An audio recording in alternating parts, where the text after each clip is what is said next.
Assalamualaikum warahmatullahi wabarakatuh. Bismillah, Waalaikumsalam warahmatullahi wabarakatuh. Assalamu ala Rasulillah Sayyidina Muhammad ibn Abdullah wa ala alihi wa sahbihi wa man walah, amma ba'du. Yang sama-sama kita hormati, kita cintai dan kita muliakan guru kita bersama, Buya Yahya, yang kita doakan mudah-mudahan beliau senantiasa diberikan panjang umur dalam ketaatan serta sehat walafiat, istiqamah membimbing kita semuanya, amin ya rabbal alamin. Dan yang sama-sama kita hormati, kita cintai juga guru kita bersama, Habibana Habib Hisham Al-Habsyi, yang alhamdulillah beliau selalu istiqamah bersama kita. Kita doakan beliau mudah-mudahan beliau selalu diberikan sehat, panjang umur dalam ketaatan, amin ya rabbal alamin, dan mudah-mudahan diberikan segala kemudahan dalam urusan dakwah beliau, amin ya rabbal alamin.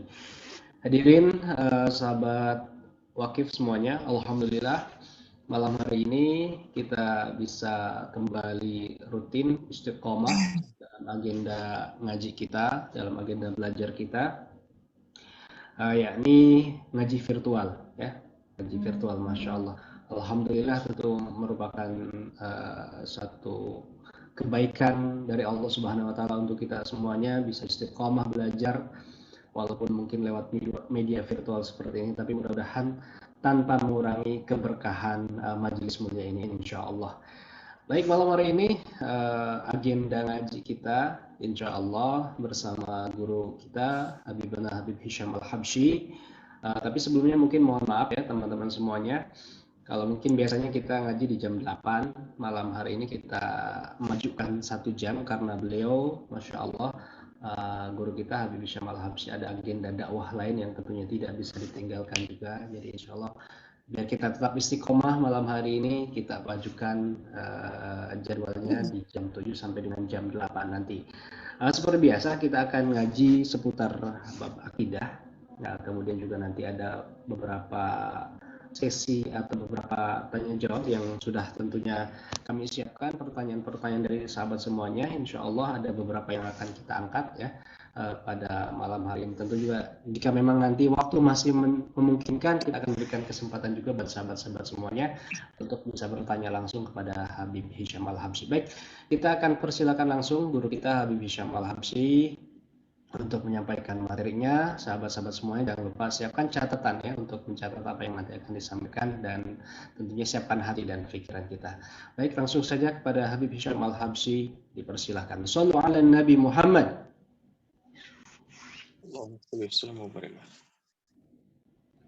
Assalamualaikum warahmatullahi ta'ala wabarakatuh. Bismillah, walhamdulillah, ala khair wa syar bimasyiatillah, wassalatu wassalamu ala rasulillah, Sayyidina Muhammad ibn Abdullah, wa ala alihi wa sahbihi wa mawalah, wa la hawla wa la quwata illa billah, amma ba'du. Yang kami hormati wabil khusus guru kita semua, Buya Yahya, kita doakan beliau mata'an Allah betuli hayatih.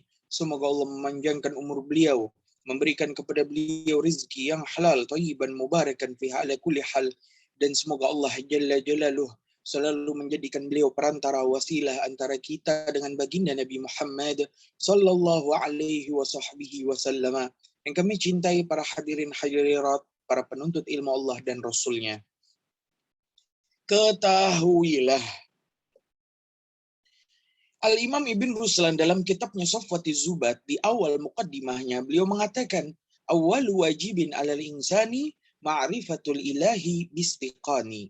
Bahwasanya kata beliau, awwalu wajibin, paling pertamanya kewajiban, alal insani, atas seorang manusia, ma'rifatul ilah, adalah mengenal hakikat Tuhannya yang selama ini ia sembah, bistiqan, tidak hanya kenal, tapi bistiqan, dengan kepercayaan, keyakinan, keimanan di dalam hati.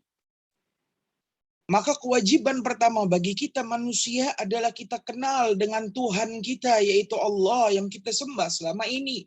Kita harus lebih kenal, tidak cukup hanya kenal, tapi kita harus yakin, percaya di dalam hati kita daripada lambang keimanan kita.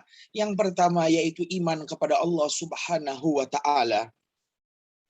Allah Subhanahu wa Ta'ala, sifat-sifatnya telah dijelaskan di dalam Al-Quran. Bahkan nama-nama Allah yang mulia yang kita kenal dengan Al-Asmaul Husna juga telah disebutkan di dalam Al-Quran. Tetapi begitulah para ulama salaf menjaga kita punya akidah.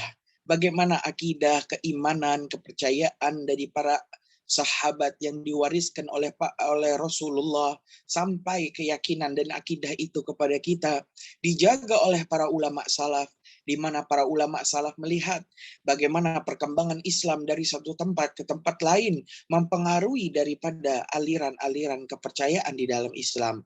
Oleh karena itu para ulama salaf pun membuat daripada yang namanya Al-Aqaidul Khamsun, 50 akidah, yang mana 50 akidah ini dengan hanya kita fahami, maka akidah kita akan keyakinan kepercayaan orang-orang di luar Islam dalam bagaimana mereka menyembah Tuhan-Tuhan mereka. Bahkan hanya dengan yang pertama, yaitu Allah wujud. Apa itu wujud? Allah ada. Kita telah menolak keyakinan orang-orang yang berkeyakinan bahwasanya alam semesta ini berputar dengan sendirinya, berjalan dengan sendirinya, tidak ada Tuhan. Kita hanya diwakilkan ke dunia ini untuk menikmati dunia ini. Setelah itu, setelah mati, kita tidak ada lagi yang namanya hisab, tidak ada lagi akhirat, selesai. Ya, kita hanya mencicipi satu keindahan alam semesta sekali seumur hidup kita. Maka jelas ini keyakinan orang-orang ateis, orang-orang yang tidak percaya adanya Tuhan, dan ini adalah keyakinan yang salah. Maka dengan kita hanya meyakini satu saja dari 50 akidah yang telah dikumpulkan oleh para ulama di dalam yang bersumber dari Al-Quran, maka kita akan selamat dari keyakinan orang-orang ateis, komunis, dan liberal. Ma'asyiral muslimin rahimakumullah. 50 akidah ini adalah yaitu 20 sifat wajib bagi Rasul, 20 sifat wajib bagi Allah, dilanjut 20 sifat wajib, dilanjut 20 sifat mustahil bagi Allah, dan satu sifat jaiz atau boleh bagi Allah Subhanahu wa taala. Total 41, dan sisanya 9 adalah sifat terkhusus bagi para nabi dan rasul yang Allah utus, yaitu 4 sifat wajib bagi para rasul, 4 sifat mustahil bagi para rasul, dan 1 sifat jaiz boleh bagi para nabi dan rasul. Dengan kita memahami 50 akidah kita ini, maka otomatis kita akan selamat dari keyakinan-keyakinan yang melenceng, yang nyeleneh dalam penyebaran akidah yang sesungguhnya. Ma'asyiral muslimin rahimakumullah. Allah Subhanahu wa taala ada. Apa bukti Allah ada? Apakah sesuatu yang ada itu harus dibuktikan dan dinyatakan keilmiahannya dengan dilihat oleh mata? Maka ketahuilah, tidak harus sesuatu yang ada, yang bahkan kita yakini ada selama ini, harus dapat kita lihat dengan mata. Listrik, mungkin ada seseorang yang tidak pernah melihat aliran listrik di dalam kabel, tetapi ia meyakini listrik itu ada. Seseorang yang tidak pernah melihat angin, dia meyakini angin itu ada. Dan begitulah hukum alam semesta berlaku di bawah langit dunia ini. Dan itu barulah contoh-contoh kecil daripada bukti adanya Allah Subhanahu wa taala. Begitulah akidah kita, akidah Al-Asy'ariyah, Al-Maturidiyah, menggabungkan antara dua, yaitu dalil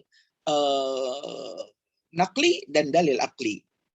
Dalil nakli adalah nas, Al-Quran dan juga hadis. Dalil akli adalah pola pikir, cara berpikir yang sedikitnya diambil dari bagaimana orang-orang filsafah atau orang filsafat memakai logikanya untuk mencari kebenaran yang nyata. Tetapi begitulah para ulama akidah Asy'ariyah menggabungkan antara keduanya, di mana nas Al-Quran dipakai dan pola pikir pun yang sehat juga dipakai. Maka inilah akidah yang diwariskan dari turun-menurun para sahabat tabi'in, tabi'in hingga ulama salaf, dan sekarang ulama khalaf berfahamkan dengan faham akidah yang benar dan lurus, yaitu akidah Al-Asy'ariyah dan juga akidah Al-Maturidiyah. Ma'asyiral muslimin rahimakumullah. Allah wujud, artinya Allah ada.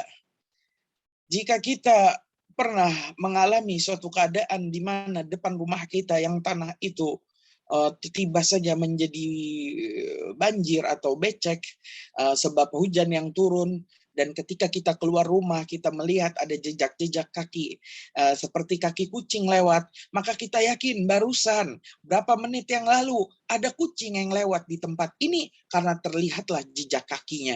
Walaupun kita tidak pernah lihat itu kucing, kita nggak tahu jenisnya apa, bahkan kita nggak tahu warnanya apa, tapi yang jelas kita yakin barusan ada kucing lewat sini karena ada jejak kakinya. Begitu juga onta yang lewat di padang pasir. Kita melihat jejak kakinya, padahal onta tadi tidak terlihat di hadapan mata kita. Maka tanda-tanda dari hal itu menjadi tanda adanya sesuatu itu. Ma'asyiral muslimin rahimakumullah. Ketika kita di rumah memakai kipas angin dengan merek tertentu, maka kita yakin bahwasanya kipas angin itu pasti ada pabriknya. Dan kipas angin itu ada yang merakitnya sehingga bisa nyala dan dapat kita beli dan kita pakai sehari-hari. Tapi apakah engkau tahu siapa nama orang yang merakit kipas anginmu dengan merek tertentu di dalam pabrik tadi? Kita tentu tidak tahu siapa nama persisnya orang yang merakit, karena di dalam pabrik tadi banyak ribuan pegawai dan kita juga belum tentu tahu pabrik sebuah merek dari kipas angin. Maka yang jelas kita yakin di dalam hati kipas angin tadi nggak mungkin nyala dan dapat dinikmati anginnya kecuali kipas tadi pasti ada yang merakitnya. Walaupun seumur hidup kita tidak pernah melihat siapa yang merakitnya. Ma'asyiral muslimin rahimakumullah. Allah wujud, Allah itu ada. Kemudian bagaimana lagi lantas dalam akidah di mana di situ diceritakan ada seorang anak kecil daripada anak-anak kita atau cucu kita, keponakan kita, adik kita yang pulang dari sekolah dasarnya. Kemudian ia mengatakan, "Kakak, Umi, Abah, aku punya PR dari guru PAI ku." "Apa PR dari guru agamamu, Nak?" PR-nya simpel, satu pertanyaan kecil, yaitu pertanyaan di mana Allah. Kira-kira Abah, Umi, apa jawabannya? Ketika anak kita tiba-tiba saja bertanya tentang pekerjaan rumahnya, tentang PR-nya, di mana Allah? Kira-kira apa jawaban kita sebagai seseorang yang berakidah dan menyembah Allah Subhanahu wa taala dalam 17 rakaat yang setiap rakaat kita sujud 2 kali terhadap Allah Subhanahu wa taala? Apa jawaban daripada pertanyaan di mana Allah? Maka sebagian umat Islam ada yang menjawab Allah di dalam Ka'bah, karena Ka'bah adalah rumah Allah dan kita sholat menghadap Ka'bah, tentu Allah ada di dalam Ka'bah. Ini pernyataan yang pertama. Ditanya lagi di mana Allah?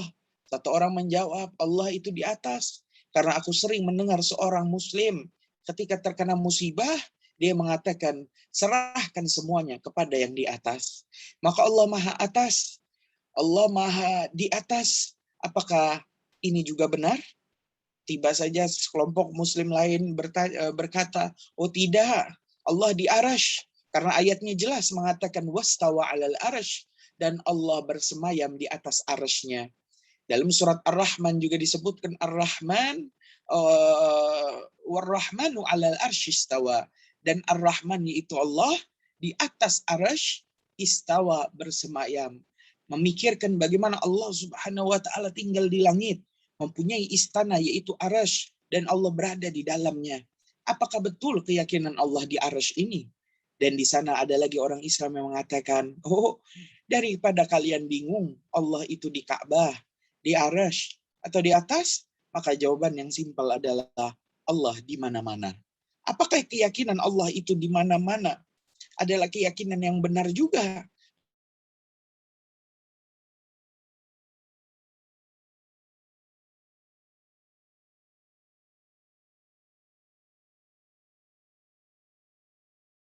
Bagaimana seorang muslim dipertaruhkan bagi yang diberi tugas oleh guru PAI-nya di sekolah dasarnya? Mari kita bahas satu persatu. Umat Islam diwajibkan sholat 5 waktu, 17 rakaat, 34 kali sujud. Pertanyaannya adalah, ketika setiap kita sujud, kita menyembah Ka'bah atau tidak? Pertanyaannya, kita menyembah Ka'bah atau tidak? Maka jawabannya tidak. Kita tidak menyembah susunan batu-batu yang membentuk untuk kubus, untuk Ka'bah. Kita tidak menyembah itu, tetapi kita menyembah Allah Subhanahu wa taala yang memerintahkan kepada kita, fawalli wajhaka syatral masjidil haram. Muhammad, maka hadapkanlah wajahmu ke arah Masjidil Haram, ke arah Ka'bah Baitullah. Maka Allah memerintahkan kita bukan menyembah Ka'bah, tetapi kita diperintahkan untuk menghadap Ka'bahnya Allah Subhanahu wa taala, agar kita sama-sama merasakan bagaimana kita menghadap ke satu arah kiblat yang sama, di mana dapat dalam 1 tahun di awal perintah sholat, 1 tahun hingga 2 tahun, umat Islam tidak menghadap Ka'bah, tetapi umat Islam menghadap Baitul Maqdis, yaitu kawasan daripada kawasan Masjidil Aqsa yang berada di Palestina. Tetapi Allah rubah arah kiblat di atas permintaan Nabi Muhammad sallallahu alaihi wasallam. Ma'asyiral muslimin rahimakumullah. Sayyidina Umar bin Khattab pun, beliau ketika pada suatu hari beliau ini tawaf mengelilingi Ka'bah. Selesai tawaf, beliau berhenti di depan batu Hajar Aswad dan bercakap-cakap kepada batu Hajar Aswad, "Hai Hajar Aswad, sesungguhnya aku Umar tidak akan menciummu, hai Hajar Aswad, kecuali aku Umar telah melihat Rasulullah menciummu, maka aku pun akan menciummu." Setelah mengatakan itu, Sayyidina Umar mencium batu Hajar Aswad bukan karena menyembahnya, tapi melihat bagaimana Rasulullah sallallahu alaihi wasallam melakukan hal tersebut, dan Sayyidina Umar pun menirunya.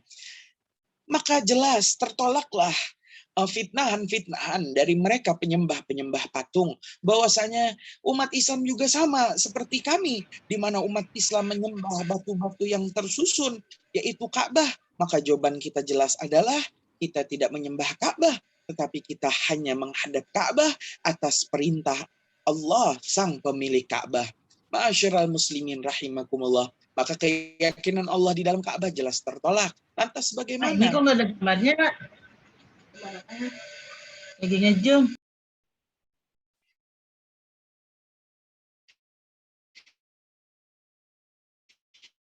Lantas bagaimana? Ya, apakah keyakinan ini benar? Pertanyaannya adalah, kita saat ini berkeyakinan bumi itu datar atau bulat. Dulu orang berdebat iptek, ilmu pengetahuan dan teknologi. Tetapi setelah berjalannya teknologi, kita menyadari bahwasanya bumi yang Allah ciptakan adalah bulat, dan Allah menciptakan juga dengan gaya gravitasi, sehingga manusia merasa tidak merasa bingung dengan bumi yang bulat, tetapi manusia merasa bumi adalah datar. Ini adalah nikmat daripada Allah Subhanahu wa taala. Maka kita di bumi yang bulat ini, bagaimana dapat meyakini Allah di atas? Sedangkan jika ada bumi yang bulat dan matahari di atas, maka jelas Indonesia saat ini atau saat ini juga berada di bawah, karena kita mengalami malam hari tidak terkena cahaya matahari. Maka bumi yang bulat memiliki waktu malam, siang, sore, dan pagi, dan di setiap waktu tadi ada penduduknya yang bahkan beragama Islam. Orang Islam yang ada di Indonesia yang saat ini di bawah, yang saat ini malam hari mengatakan, "Saya serahkan masalah saya kepada yang di atas," maka dia berkeyakinan bahwasanya Allahnya ada di atas negara Indonesia, yaitu lebih tepatnya di sini. Berbeda dengan orang Amerika yang sekarang siang hari dia berdoa, "Ya Allah, saya serahkan kepada zat yang di atas Engkau dalam musibahku." Maka ia meyakini Allah di atasnya Amerika. Orang India yang Muslim berkeyakinan Allah ada di atas India di sore hari, dan orang Australia berkeyakinan Allah ada di atas Australia di pagi hari. Lantas di mana Allah? Apakah di atas Indonesia, di atas Amerika, di atas Australia, di atas India? Sedangkan kita yakin bumi dalam keadaan bundar, artinya Allah ada di atas semua negara. Maka jelas ini keyakinan yang salah. Allah Subhanahu wa taala yang menciptakan arah. Allah sudah ada sebelum adanya arah. Artinya Allah tidak butuh arah, kanan, kiri, atas, bawah, depan, belakang. Karena Allah sudah ada sebelum Allah menciptakan arah. Begitulah sifat Allah Subhanahu wa taala. Bahkan dalam peristiwa Isra Mi'raj, baginda Nabi Muhammad SAW dikatakan oleh para ulama akidah, itu beliau ketika menuju Allah yang akan memberikan perintah salat, Nabi Muhammad itu kata para ulama akidah melewati 3 hukum alam yang berbeda.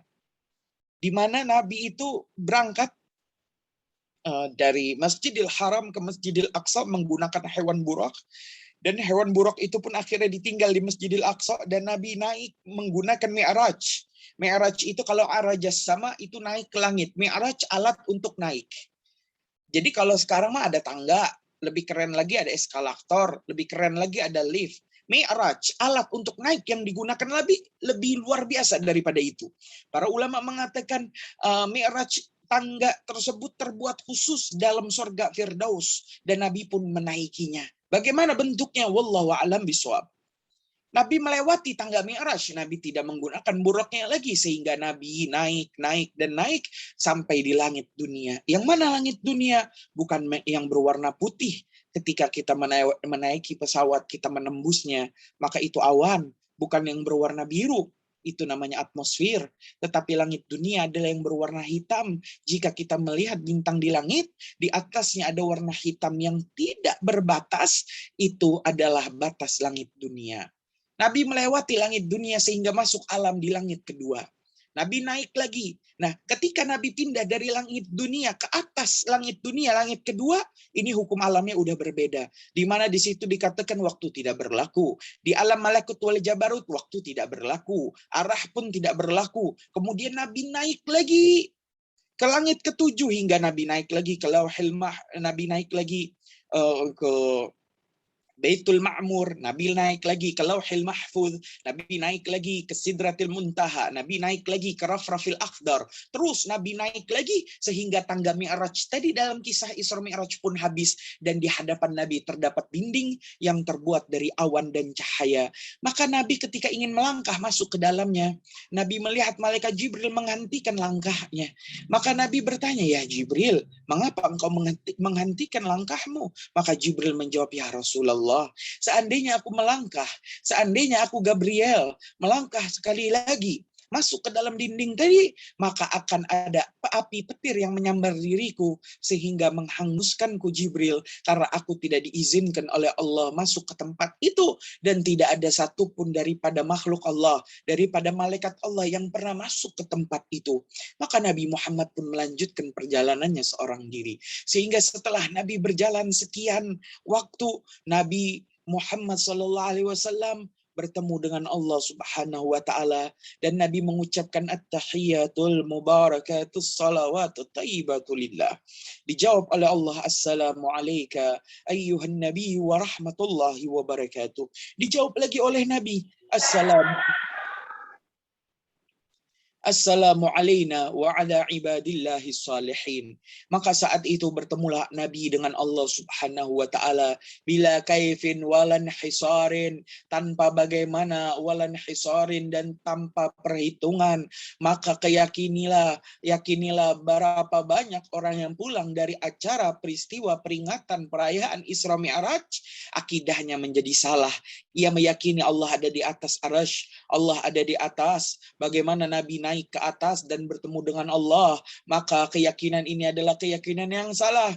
Fahamilah bahwasanya tempat yang dinaiki oleh Nabi sehingga Nabi naik ke Rafrafil Akhdar dan naik lagi ke atasnya, itu bukan tempatnya Allah, tetapi itu adalah tempatnya Nabi Muhammad di paling tinggi di alam semesta untuk bertemu dengan Allah Subhanahu wa taala, dan itu bukanlah tempatnya Allah Jalla Jalaluhu wa 'azamatuh. Allah Subhanahu wa taala lah yang menciptakan tempat dan waktu. Allah sudah ada sebelum adanya tempat dan waktu, sehingga Allah tidak butuh kepada tempat dan waktu. Maka pernyataan Allah di atas maka jelas adalah pernyataan yang salah dan ditolak dalam akidah yang benar dan diluruskan. Ma'asyiral muslimin rahimakumullah. Kemudian, lantas kalau Allah tidak di Ka'bah, tidak di atas, apakah Allah di arasy? Karena jelas ayatnya mengatakan wastawa 'alal arsy, dan Allah bersemayam di atas istananya. Arasy itu artinya istana. Di dalam arasy biasanya seorang raja atau presiden mempunyai singgasana kebesaran untuk tempat duduknya, atau yang biasa kita sebut dengan kursi. Oleh karena itu, dalam surat Al-Baqarah ayat terpanjang dalam Al-Quran yang menghabiskan sampai tiga juz, dari juz 1 sampai juz 3. Di awal juz 3, lembaran paling pertama, itu ada ayat terpanjang dalam surat Al-Baqarah, yang lumayan panjang dalam surat Al-Baqarah, atau yang kita kenal dengan sebutan ayat kursi. Mengapa? Karena di dalam ayat itu tersebutkan tentang bagaimana singgasananya Allah Subhanahu wa Ta'ala. Allah Subhanahu wa Ta'ala berfirman, Allahu la ilaha illa huwal hayyul qayyum, hingga wasi'a kursiyuhus samawati wal ard. Dan luas singgasananya Allah di dalam arsy-Nya itu seluas 7 lapis langit dan 7 lapis bumi. Itu baru singgasananya. Bagaimana arsy-Nya? Ya, bagaimana istananya Allah Subhanahu wa Ta'ala? Maka pertanyaannya, apakah betul Allah Subhanahu wa Ta'ala bersemayam di atas arsy-Nya dan Allah tinggal di atas arsy? Maka beginilah akidah umat-umat Islam. Fahami bahwasanya di luar sana ada sebuah agama Arabi. Agama yang syariatnya tidak pernah turun dari langit. Ajarannya tidak pernah diturunkan oleh Allah. Kitab sucinya tidak pernah diturunkan oleh Allah. Yaitu diantaranya agama Buddha. Agama Buddha mereka meyakini ada dewa di langit. Meyakini di dalam hati mereka bahwasanya dewa-dewi mereka yang selama ini mereka sembah itu tinggal di langit. Dan ada agama Buddha, agama Hindu, maksud kami di India sana, yang juga mereka meyakini dewa-dewi mereka tinggal di atas langit, tinggal di dalam istana. Mereka bercakap-cakap satu dengan yang lain, sehingga jika ada keperluan mereka turun ke bumi, dan jika setelah selesai mereka naik lagi ke langit. Maka bagaimana Islam disamakan Buddha dan Hindu dengan berkeyakinan Allah itu bersemayam di atas langit. Allah bersemayam di atas arsy. Maka keyakinan yang begini jelas adalah keyakinan yang salah. Allah Subhanahu wa Ta'ala yang menciptakan tempat dan waktu. Allah sudah ada sebelum adanya tempat dan waktu. Karena Allah lah yang menciptakan tempat dan waktu. Ma'asyiral muslimin rahimakumullah. Sesungguhnya tempat, waktu, ruang, arah, semuanya Allah persiapkan dan Allah ciptakan untuk kita makhluknya. Dan itu adalah hukum untuk makhluknya, yaitu kita manusia di bawah langit dunia. Allah Subhanahu wa Ta'ala berfirman, Laisa kamitslihi syai'un fil ardi wala fis sama. Tidak ada yang seperti Allah Subhanahu wa Ta'ala di langit dan di bumi. Kita manusia butuh tempat, Allah tidak butuh tempat. Kita manusia butuh rumah untuk tinggal, Allah tidak butuh istananya. Kita manusia butuh waktu untuk menjalani kehidupan di dalamnya, Allah tidak butuh waktu. Kita butuh ruang untuk berada di dalamnya, Allah tidak butuh ruang. Dan kita butuh arah, depan kanan, depan kiri, atas bawah, depan belakang, Allah tidak butuh arah. Maka itu semua adalah hukum bagi kita manusia. Ma'asyiral muslimin rahimakumullah. Lanjut lagi ya. Lantas di mana Allah Subhanahu wa Ta'ala? Karena ternyata PR dari anak kita, dari guru agamanya belum terjawab. Karena jika dijawab Allah di atas, jawabannya salah. Jika dijawab Allah itu di arsy, jawabannya salah. Jika dijawab Allah itu di Ka'bah, juga jawabannya salah. Apakah Allah di mana-mana? Ketahuilah, agama Hindu terbesar dari negara India. Orang-orang di India sana mayoritas beragama Hindu. Dan mereka meyakini dewa-dewi terbesar mereka ada 3. Mohon maaf, Majelis Mulia Ilmu harus disampaikan. Yaitu dewa Brahmana. Jiwa orang baik laki atau perempuan. Di setiap rumah mereka, orang Hindu di India sana, pasti ada patung Brahmana di rumahnya untuk mereka melakukan pemujaan dan sembahyang terhadap Dewa Brahmana. Di rumah orang Hindu laki-laki di India ada patung Brahmana. Di rumah orang Hindu perempuan di India ada patung Brahmana. Jika anak mereka berangkat ke sekolah, di sekolah anak mereka ada patung Brahmana. Kapan mereka sakit, mereka kuil mereka ada patung Brahmana yang paling besar. Itu namanya Brahmana di mana-mana. Keyakinan Tuhan di mana-mana adalah keyakinan mereka para penyembah berhala, penyembah patung, yang memang patung dan berhala mereka ditemukan di mana-mana. Di segala tempat mereka adakan itu patung. Maka keyakinan Tuhan di mana-mana bukanlah keyakinan umat Islam, tetapi itu adalah keyakinan mereka para penyembah berhala. Maka ma'asyiral muslimin rahimakumullah, mari kita balik lagi ke dalam akidah kita, yaitu akidah Islam yang memang murni, yang kita tidak membentuk Tuhan kita tidak memberikan wajah kepada Tuhan kita tidak memberikan tempat kepada Tuhan kita tidak memberikan arah, waktu, ruang kepada Tuhan kita, karena memang Allah telah berfirman, laisa kamitslihi syai'un fil ardi wala fis sama. Janganlah kita menggunakan akal kita sehingga seakan-akan kita menggambarkan daripada keinginan kita dengan hawa nafsu kita, dengan meninggalkan pemahaman para ulama yang benar dan muslimin rahimakumullah. Lantas bagaimana jawab kita menjawab pertanyaan anak SD tadi? Allah di mana?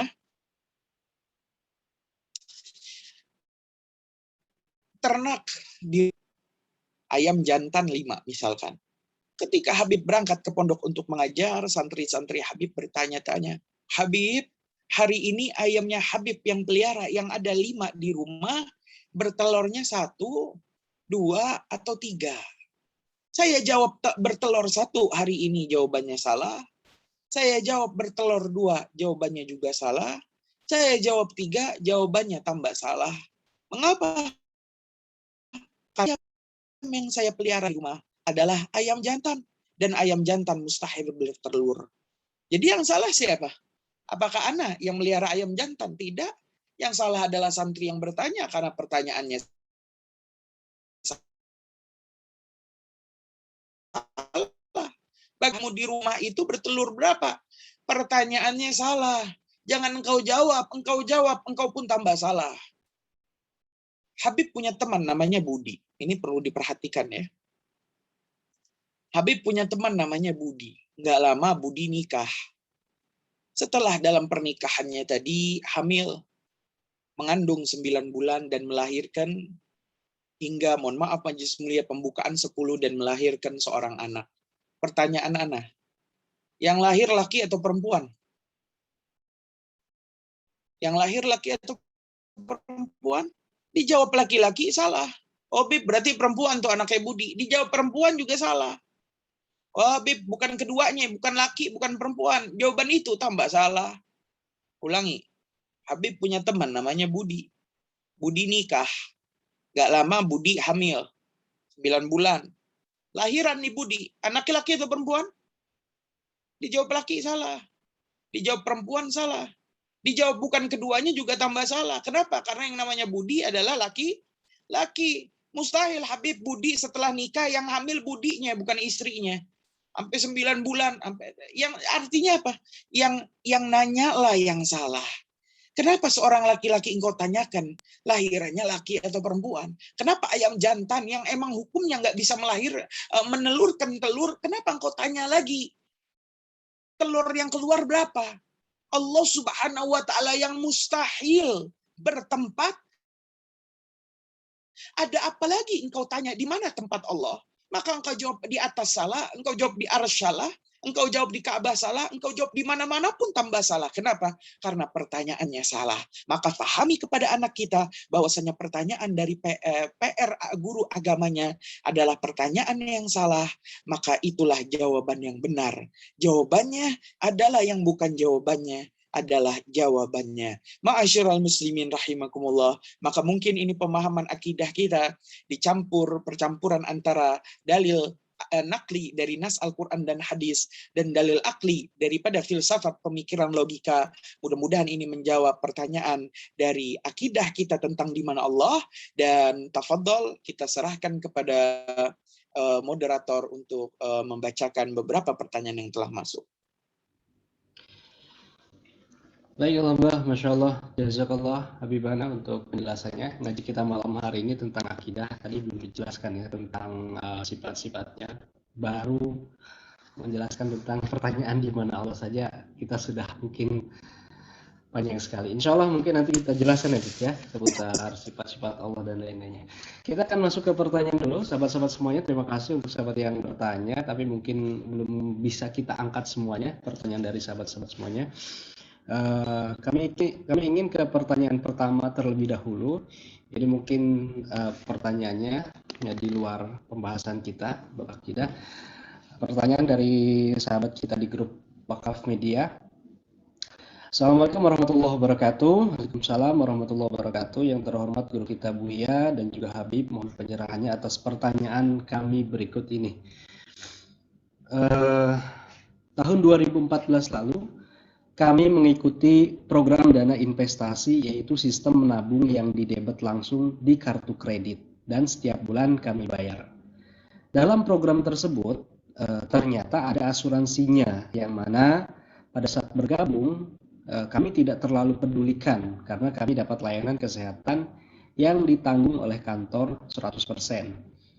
Tabungan investasi tersebut baru boleh diambil pada tahun kelima sebesar 25% dari total tabungan, dan 75% sisanya baru bisa diambil tahun 2024 atau tahun ke-10 sebesar dana yang kami tabungkan tanpa ada tambahan sedikit pun. Yang jadi pertanyaan kami adalah, apakah kami harus berhenti dari program tersebut karena mengandung satu asuransi serta menggunakan kartu kredit? Namun jika kami berhenti, maka kami terdolimi karena kehilangan uang kami sebesar yang kurang lebih itu 25 juta atau meneruskan sisanya, sehingga kami bisa mengambil semua hak kami di tahun 2024. Mohon pencerahannya Habib terhadap pertanyaan dari sahabat kita ini. Silakan. Ma'asyiral muslimin rahimakumullah, maka jawabannya lanjutkan. Habis itu rubah kebiasaan hidup. Jangan memperumit cara berhidup dengan penggunaan kartu kredit, dengan menabung yang mana nanti dibayarkan tiap bulan dalam tagihan yang diberikan oleh perusahaan kartu kredit, kemudian dan lain sebagainya. Maka jika di situ tidak ada bunga, maka jelas tabungan itu boleh lanjutkan. Apalagi jika dikatakan jika kita berhenti dari menabung tadi, tiba-tiba saja uang kita dianggap hilang. Nah, makanya syarat-syarat yang begini ini yang telah disetujui di awal oleh pihak konsumen terhadap peserta, terhadap perusahaan tersebut, maka itulah konsekuensinya. Artinya, poinnya adalah rubah kebiasaan hidup. Biasalah hidup dengan sederhana, yang jika kita membeli dengan uang, yang jika kita menabung juga dengan uang yang terlihat, menabung di rumah dan lain sebagainya. Jangan kita terbiasa mengambil hal-hal muamalat yang sangat menyulitkan kehidupan kita, bahkan dapat merubah kebiasaan kita menjadi seseorang yang tidak disukai oleh Allah Subhanahu wa taala. Mungkin orang yang boros karena saldo di kartu kredit tadi sangat banyak, sehingga dia tidak mampu lagi membayar tagihan di bulan tertentu, maka jawabannya adalah rubah kebiasaan kita. Lanjutkan hingga tahun 2024, ambil uang sisa 75%, dan asuransi tadi, wallahu alam, ya mungkin boleh digunakan karena itu hadiah dari tabungan kita. Maka lihat akadnya. Kalau akadnya wadiah, titip menitip, maka tidak ada keuntungan di dalamnya.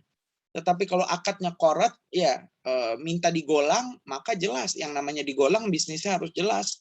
Dan jika ada keuntungan, keuntungannya tidak tetap seperti bunga yang hanya sekian persen setiap bulan. Tapi keuntungan tadi yazid wa yanqus.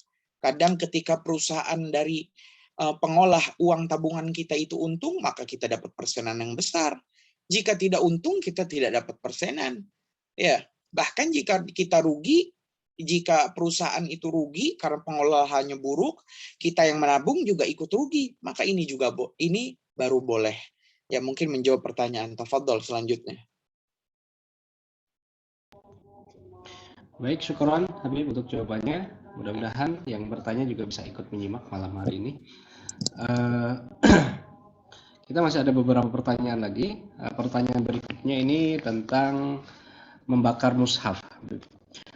Assalamualaikum warahmatullahi wabarakatuh.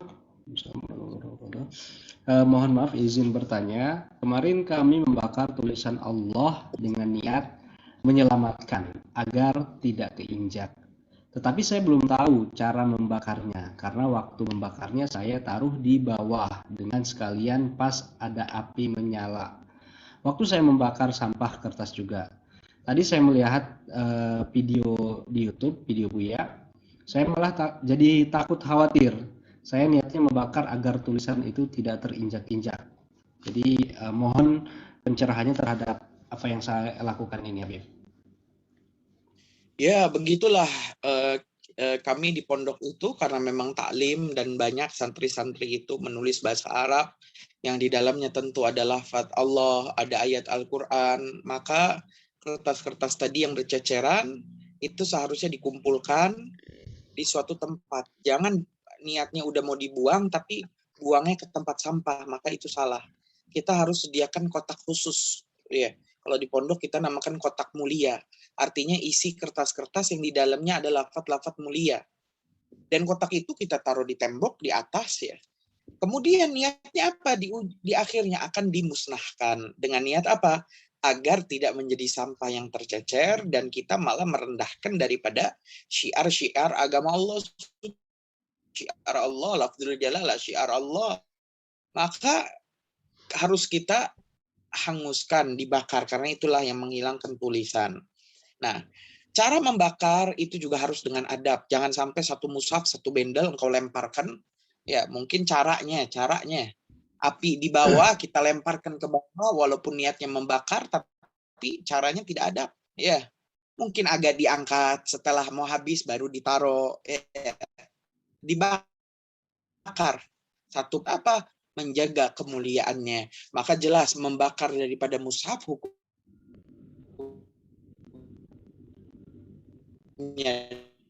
adalah boleh.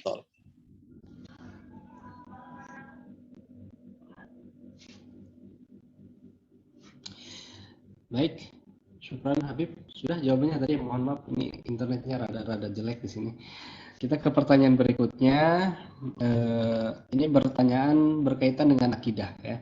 Assalamualaikum warahmatullahi wabarakatuh. Allahumma sholli ala sayyidina Muhammad. Allahumma sholli wa sallim wa barik alaihi wa ala alihi washabihi. Izin bertanya, bagaimana menjelaskan kepada anak kami yang masih kecil tentang anggapan bahwa Nabi Adam alaihi salam itu turun ke bumi karena dihukum Allah? Karena sepengetahuan saya, Nabi Adam alaihissalam itu memang ditakdirkan turun ke bumi. Terima kasih, Habib. Ya, jawabannya bagaimana paham ke anak kecil, ceritanya yang dari awal, atau gampangnya untuk teladan anak soleh. Ya, dari episode tentang Nabi Adam alaihissalam diceritakan mulai dari awal. Cek, suara masuk nggak? Tadi terputus, Bib.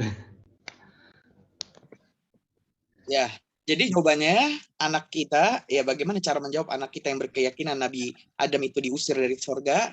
Jawaban gampangnya tonton ya acara Habib Hisham di Al-Bahjah TV, Teladan Anak Soleh, episode ke-26 sampai ke-29 tentang cerita Nabi Adam dari awal sampai akhir. Ya, nanti dia paham di situ. Karena keyakinan kita dalam akidah Ahlus Sunnah wal Jamaah yang benar dan dibenarkan dalam 12 syarat seorang Nabi dan Rasul, syarat ke-8 adalah Nabi haruslah maksum. Apa itu maksum? Nabi harus terbebas dari dosa. Nggak ada Nabi melakukan dosa, nggak ada Nabi melakukan maksiat. Nabi itu orang pilihan, Nabi itu orang-orang luar biasa, bahkan nggak terbesit di dalam hatinya mau maksiat, mau melakukan dosa. Nanti timbul pertanyaan, Labib bagaimana itu cerita Nabi Khidir, gurunya Nabi Musa, yang tiba-tiba turun dari perahu, memelintir kepala seorang anak kecil. Itu kan membunuh anak kecil, ceritanya dalam surat Al-Kahfi. Kemudian bagaimana Nabi Musa yang ingin memisahkan antara tentara Fir'aun dari bangsa Mesir dan ingin memisahkan dari golongannya Bani Israel, dipisahkan tiba-tiba terdorong dan orang yang Mesir tadi pun akhirnya dari tentara Fir'aun meninggal. Berarti kan membunuh. Ini ada 2 pembunuhan dari Nabi Khidir, Nabi Musa. Ada lagi bagaimana Nabi Ibrahim yang telah berbohong sebanyak 3 kali Dan juga bagaimana dengan Nabi Adam yang akhirnya memakan buah khuldi. Maka dalam kisah yang diceritakan dalam Al-Quran itu seakan-akan dosa dan maksiat, tetapi di balik itu para ulama tafsir menjawabnya, dan semua itu dikategorikan tidak berdosa. Nabi Khidir tidak dosa membunuh anak kecil itu. Mengapa? Karena Nabi Khidir derajatnya bukan di syariat, tapi sudah naik di torikot, dan bukan di torikot, tapi udah di hakikat. Yang mana dengan melihat firasat langsung daripada Allah Subhanahu wa taala, Nabi Khidir tadi pun membunuh anak kecil tadi. Dan dijawab Nabi Musa heran, ya Khidir, ya guruku, kenapa engkau membunuh anak kecil itu? Itu kan dosa. Tidak, kata Nabi Khidir. Aku telah melihat firasat dari Allah, anak kecil ini nanti kelak ketika dewasa dia akan menjadi seorang pendosa, durhaka sama orang tuanya, matinya dalam keadaan kafir, dan aku sekarang telah melihat tangisan anak kecil ini di dalam api neraka. Maka ini firasat dari Allah, dan aku pun membunuhnya agar aku menyelamatkan dia, dan sekarang dia setelah aku bunuh telah tersenyum di dalam surga Firdaus, dan orang tuanya telah dijanjikan oleh Allah akan Allah ganti dengan anak-anak yang lebih banyak dan lebih soleh dan soleha. Ini namanya derajat hakikat, udah nggak dosa lagi, karena Nabi nggak ada yang melakukan dosa. Nabi Musa pun ada unsur ketidaksengajaan. Yang namanya nggak sengaja ya nggak dosa dong. Ya, ada unsur ketidaksengajaan. Dan Nabi Ibrahim berbohong 3 kali itu disebut dalam syariat bernama tauriyah. Ya, tauriyah itu cara bersilat lidah. Ya, panjang lagi lah. Nanti insya Allah kita hadirkan dalam tema kajian 12 syarat seorang Nabi dan Rasul. Kemudian Nabi Adam. Bahwasanya itu semua adalah skenario Allah Subhanahu wa taala. Memang dari awal, di awal Al-Baqarah Allah udah berfirman, malaikat, aku ini mau menciptakan lagi loh pemimpin di muka bumi dari kalangan manusia. Malaikat protes, ataj'alu fiha wa yufsidu fiha wa yasfikud dima? Ya Allah, engkau akan menjadikan lagi nih pemimpin di muka bumi yang numpahkan darah, saling mencaci maki. Apakah engkau akan ulang lagi kejadian yang dulu? Karena Allah pernah menciptakan Banul Jan, anak cucu jin yang merusak di muka bumi sehingga Allah bumi hanguskan. Allah kiamatkan. Ya. Artinya apa? Memang dari awal Nabi Adam tuh Allah pengen ciptakan. Nabi Adamnya belum diciptakan untuk turun ke bumi jadi pemimpin di bumi. Adapun makan buah khuldi, ada iblis di situ dan lain sebagainya, itu semua skenario Allah Subhanahu wa taala yang Maha tahu dan Maha mengetahui segala sesuatu yang sedang dikerjakan, belum dikerjakan, atau bahkan akan dikerjakan. Mungkin menjawab pertanyaan. Tafadhol. Baik, Masya Allah. Syukran Habib untuk jawabannya. Kita ke pertanyaan yang sudah masuk di kolom chat dulu, yang berkaitan dengan pembahasan kita malam hari ini tentang akidah ya. Ini ada beberapa pertanyaan, tapi mungkin kita ringkas saja ya, jadi biar jadi satu jawaban. Bagaimana sikap terbaik kita menghadapi orang yang beranggapan atau berkeyakinan bahwa Allah ada di atas arsy, Habib. Termasuk juga mungkin bagaimana menjelaskan ke anak usia 7 dan 4 tahun tentang keberadaan Allah agar mungkin lebih mudah dipahami oleh anak-anak tersebut. Fadhil Habib.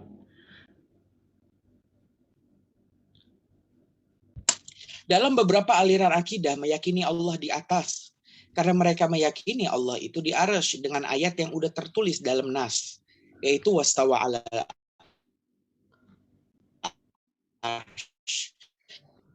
Padahal artinya seseorang pun akan keliru ketika memahami Al-Quran tanpa adanya guru, tanpa adanya alat pemahaman yang benar, dan hanya menafsirkan saja terjemahannya. Ketahuilah bahwasanya ayat Al-Quran itu bersastra tinggi. Ayat Al-Quran itu ada ayat nasikh, mansukh, ada ayat di situ, ayat lain sebagainya, dan ada ayat namanya ayat mutasyabbihat. Apa ayat mutasyabihat? Ayat yang artinya nggak bisa diartikan secara tekstual. Jadi nggak bisa. Itu ayat bahasa Arabnya begitu, kita terjemahkan, translatekan ke bahasa lain dan bahasanya begitu. Itu nggak bisa. Ada ayat yang harus diartikan secara kontekstual. Yang kalau kita artikan secara tekstual, maka pemahaman kita akan sesat. Di situ contoh, kita ambil ayat lain. Ada ayat yang mengatakan yadullah fauqa aydihim, tangan Allah di atas tangan mereka. Sekarang pertanyaannya, bayangan umat Islam apa sih? Ada ayat tangan Allah di atas tangan mereka. Kebayangnya apa? Ada tangan besar, itulah tangan Allah. Baru di bawahnya ada tangan kecil-kecil. Tangannya manusia lagi muter. Di atasnya ada tangan besar, tangannya Allah. Oh, itu ayat ya. Arti dari ayat tangan Allah di atas tangan mereka manusia. Akhirnya apa? Membayangkan Allah punya tangan. Dan mereka mengakui Allah mempunyai tangan karena ayatnya mengatakan Allah mempunyai apa? Menjisimkan, membentukkan. Allah punya tangan.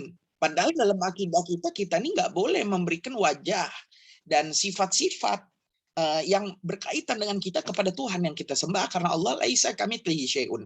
Sehingga mereka berkeyakinan tangan Allah memiliki tangan tapi tangannya beda dengan tangan manusia. Sekarang kambing punya tangan nggak? Kambing punya tangan. Sama apa beda sama tangannya kambing kita nih, tangan manusia? Beda jelas. Ya. Maka keyakinan Allah punya tangan salah. Kenapa? Karena pemahaman mereka salah. Habib tanya. Habib punya tangan kanan namanya Pak Budi.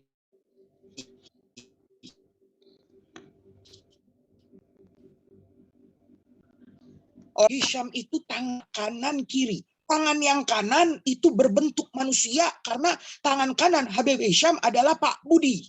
Kebayang aku, tangan Habib Hisham Pak Budi punya mulut, punya tangan lagi, punya kaki. Ya, berantakan jadinya. Padahal otak yang logikanya tinggi, oh paham. Maksudnya bukan begitu, bukan benar-benar Pak Budi itu tangan kanan Habib Hisham, tapi maksudnya Habib itu ada lagi contoh. Calon presiden rebutan kursi. 5 calon presiden rebutan kursi. Kebayangnya apa? Orang yang logikanya nggak sampai diartikan secara tekstual. Di tengah ada kursi, ada 5 calon presiden tarik-tarikan kursi. Ya, itu namanya calon presiden rebutan kursi. Caranya terlalu tinggi. Ya, nggak sampai dia ke bahasa itu. Kita orang yang paham dengan kata-kata kursi pasti kita paham. Oh, maksudnya bukan kursi benar-benar, tapi maksudnya mau nyalonin, ya rebutan jabatan dengan cara dengan cara dia melakukan kampanye dan lain sebagainya. Panjang nih urusannya. Nggak bisa setiap ada beberapa ayat Al-Quran, sekian ratus ayat Al-Quran, nggak bisa diartikan secara tekstual, tapi harus diartikan secara kontekstual. Mungkin ini menjawab pertanyaan. Tafadhol. Baik, terima kasih Habib. Mungkin mewakili pertanyaan-pertanyaan dari sahabat tadi. Masih ada waktu sampai dengan jam 8. Kita kembali ke pertanyaan yang sudah masuk di grup wakaf. Pertanyaan seputar zakat Habib. Bahwasanya kata Buya, zakat fitrah seorang anak itu dibayarkan oleh ayahandanya. Nah, kebetulan saya ini seorang single parent ya. Karena perceraian. Zakat fitrah anak saya itu saya yang bayar. Sahkah zakat fitrah anak saya? Mohon pencerahannya. Single parent janda apa duda? Kemungkinan janda, Bib. Oh, yang ngebayarin ibunya berarti? Yang ngebayarin ibunya. Boleh. Ayahnya kemana meninggal? Ayahnya meninggal. Bercerai. Terus ayahnya nggak bayarin. Berarti pertama nggak tanggung jawab. Ya, karena itu tanggung jawab abahnya ngebayarin zakat fitri anak ya, karena anaknya nggak bisa kerja. Selama anaknya belum sampai usia 15 tahun, maka anak tadi zakat fitrahnya dibayarkan oleh ayahnya selaku kepala pembina rumah tangga. Lantas bagaimana jika ibu yang membayarkan? Boleh, karena sifatnya diwakilkan. Ya, diwakilkan oleh ibunya karena anak bayi itu wajib bayar zakat fitrah ketika dia baru lahir di malam. Bukan, maksudnya si bayi tadi menemukan sedikit waktu daripada bulan Ramadan. Jadi 5 menit sebelum maghrib Syawal dia lahir. Nah, wajib zakat fitrah dia. Ya, wajib zakat fitrah dan nggak mungkin bayi tadi bayar sendiri. Yang bayarin pasti wakilnya atau walinya. Mungkin menjawab pertanyaan. Tafadhol, sah hukumnya. Sah ya, Habib ya. Baik, Masya Allah. Ke pertanyaan berikutnya, Habib. Izin bertanya, bagaimana hukumnya membaca Al-Quran sambil menggendong anak bayi, sedangkan bayi tersebut memakai popok yang kemungkinan ada najis di dalamnya? Boleh, Boleh. boleh. Karena membaca Al-Quran itu, jadi begini ya, bedain antara najis dan hadas. Kalau hadas itu orang sedang junub, hadas itu orang sedang haid, hadas itu orang sedang nggak punya wudhu, itu namanya hadas. Kalau dalam pertanyaan tadi, popok bayi yang penuh itu, yang bayinya digendong, itu masuk bab najis. Kalau tuh bayi dibawa sholat, sholatnya nggak sah. Karena syaratnya sholat diantaranya adalah harus suci pakaian, badan, dan juga tempat. Kalau dia bawa bayi yang diyakini di dalam popok bayinya ada najis, nggak sah sholatnya. Karena dia bawa najis. Itu bab sholat. Kalau bab baca Quran, boleh. Karena urusan najis di bab baca Quran nggak ada urusan. Nah, baca Quran itu kalau ada seseorang junub, maka dia haram baca Quran. Orang nggak punya wudhu, boleh nggak baca Quran? Boleh. Yang nggak boleh atas orang yang nggak punya wudhu itu 4. Sholat, tawaf, megang mushaf Quran, dan membawa mushaf. Kalau baca boleh. Artinya bacanya pakai hafalan. Nggak punya wudhu, baca pakai hafalan. Boleh. Ini hadas. Jadi bedain antara hadas dengan najis. Kalau dia gendong bayi yang dalamnya ada popok, dalam popoknya ada najis ya karena tercium baunya atau lain sebagainya, maka hukum membaca Quran boleh. Tafadhol. Baik, Masya Allah. Berikutnya ini pertanyaan dari sahabat kita. Nah, kita doakan mudah-mudahan beliau senantiasa diberikan kesehatan ya. Karena ini pertanyaannya, bagaimana menanamkan hati dan pikiran agar tidak mengeluh ketika sakit belum pulih-pulih. Apa yang harus dilakukan agar kita semakin yakin dengan pertolongan Allah? Begitulah para ulama ketika menjenguk orang-orang sakit, mereka berdoa, tohur, tohur insya Allah. Tohur, tohur. Apa? Penyucian dosa insya Allah. Artinya kita harusnya senang ketika ada kita sakit, dapat teguran dari Allah. Berarti diri kita ini melakukan dosa baik sadar atau tidak sadar dan telah disucikan oleh Allah Subhanahu wa taala. Berapa banyak orang yang diampuni dosanya karena rasa sakit yang dia rasakan, rasa lemas, rasa tidak mampu yang dia rasakan ketika dia sakit. Ya, berapa banyak orang yang sakit merintih-rintih menyebut nama-nama Allah. Ya, berapa banyak orang yang sakit mengingat kembali akan ibadah dan Tuhannya, yaitu Allah. Maka pahami jika sakit tadi adalah sakit yang menahun, pahami, sadari ini adalah takdir Allah. Jangan sampai kita menjadi orang yang durhaka terhadap Allah. Hukum merintih karena sakit adalah boleh. Ya, seperti aduh, kok sakit, aduh sakit, maka merintih boleh. Yang nggak boleh adalah mengeluh. Mengeluh itu akan tidak terima dengan takdir Allah Subhanahu wa taala. Ya Allah, dosa apa saya? Kenapa saya sakit nggak sembuh-sembuh? Kenapa saya sakit menahun? Dosa apa saya? Salah saya apa? Apakah Allah tidak adil? Kenapa begini? Kenapa begitu? Ini namanya ngeluh, nggak boleh. Merintih boleh. Ya, maka mudah-mudahan kita menjadi, oleh karena itulah termasuk daripada adab-adab 5 hak muslim terhadap muslim lainnya adalah menjenguk orang sakit di antara kita. Maka ayo yang sehat jenguk orang yang sakit. Ya, tidak cukup hanya berkirim doa lewat grup WA, tapi kita kunjungi, datangi rumahnya. Kita bawa hadiah parsel buah dengan buah yang sesuai dengan penyakitnya. Kemudian kita doakan, kita hibur. Ya, kemudian kita pulang. Sunnahnya cepet-cepet, jangan lama-lama. Jenguk orang sakit sunnahnya cepet. 3 menit, 5 menit. Bawa parsel, doa, pulang. Sudah. Kecuali orang yang sakit tadi berhentiin kita. Nanti dulu pengen ngobrol, mau nanya-nanya tentang urusan kantor. Nah, boleh baru. Ya, baru boleh lama-lama. Ya, mungkin menjawab pertanyaan. Tafadhol. Baik. Baik, karena sudah jam 8, satu pertanyaan terakhir, Bib. Pertanyaan terakhir ini tentang bagaimana bila kita menempatkan lafaz Allah di tempat sujud agar sholat kita khusyuk. Berapa banyak pabrik sejadah tidak mau menaruh lafzul jalalah di atas sejadahnya. Karena tahu ya, namanya sejadah pasti dipakainya di bawah. Dan yang namanya lafaz Allah tidak mungkin ditaruh di bawah. Nah, bagaimana orang yang pabrik sejadah aja dia udah memikirkan itu, nggak mau menaruh lafzul jalalah di atas sejadahnya yang bakal taruh di bawah, gimana kita nulis di kertas sengaja taruh di bawah biar sujudnya lebih khusyuk ya. Jadi kalau mau ibadah harus tahu caranya, intinya jangan lakukan itu. Ya, jangan lakukan itu karena lafzul jalalah termasuk syiar Allah dan cara meletakkannya tidak boleh rendah daripada lutut ketika kita duduk taroba atau duduk sila, nggak boleh rendah dari lutut, dan ketika kita berdiri nggak boleh lebih rendah dari pusar kita. Maka mungkin menjawab pertanyaan. Baik Habib, sudah jam 8. Mungkin langsung saja ditutup dengan doa keberkahan. Fadhal. Bismillahirrahmanirrahim. Alhamdulillahirabbil alamin. Allahumma shalli ala baina qulubina wa aslih dzata bainina wahdina subulas salam wa najjina minadh dhulumati ila an-nur wa jannibna al-fawahisha ma dhahara minha wa ma batan wa barik lana fi asma'ina wa absarina wa qulubina wa azwajina wa dhurriyyatina wa tub 'alaina innaka antat tawwabur rahim waj'alna syakirina li ni'matika mudhannina 'alaiha gabiliha wa atmim 'alaina Allahumma ighfirli wa liwalidayya warhamhum kama rabbaw shighara rabbana atina fid dunya hasanah wa fil akhirati hasanah wa qina adzabannar wa sallallahu ala sayyidina Muhammadin nabiyil ummi wa ala alihi wa sahbihi wasallam walhamdulillahi rabbil alamin bi sirril Fatihah. Bismillahirrahmanirrahim. Alhamdulillahi rabbil alamin arrahmanir rahim maliki yaumiddin.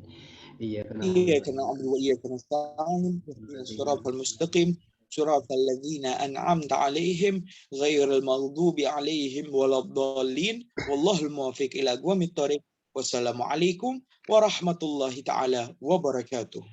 Waalaikumsalam warahmatullahi wabarakatuh. Syukran kasir Habibana atas penjelasannya.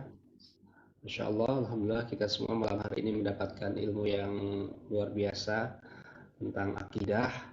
Karena ini sangat penting ya, modal utama kita sahabat semuanya dalam mengarungi kehidupan. Insya Allah kita akan istiqomah kembali lanjut di pertemuan-pertemuan berikutnya membahas tentang akidah dan mudah-mudahan semakin memantapkan iman kita kepada Allah Subhanahu wa Ta'ala. Habib, selamat melanjutkan kembali tugas dakwahnya. Masya Allah, berkah selalu, doakan kami semuanya sehat-sehat terus juga.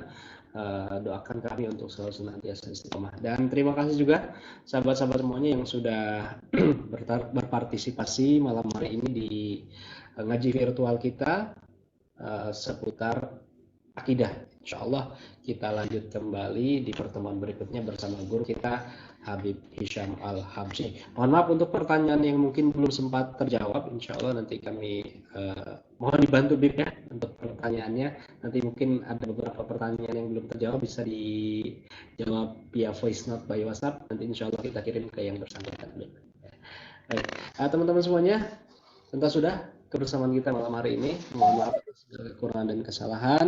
Mohon doanya selalu.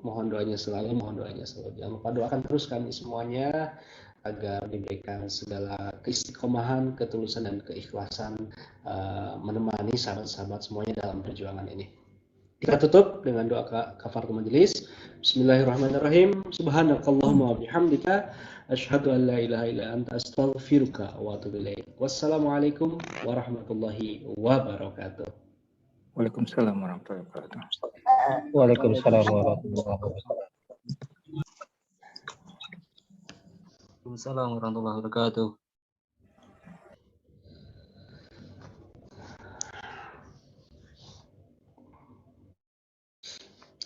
Teman-teman yang mungkin nanti bisa melihat reviewnya di channel YouTube ya, Insya Allah nanti akan kami share linknya di grup WhatsApp. Terima kasih. Sampai jumpa semuanya ya. Assalamualaikum.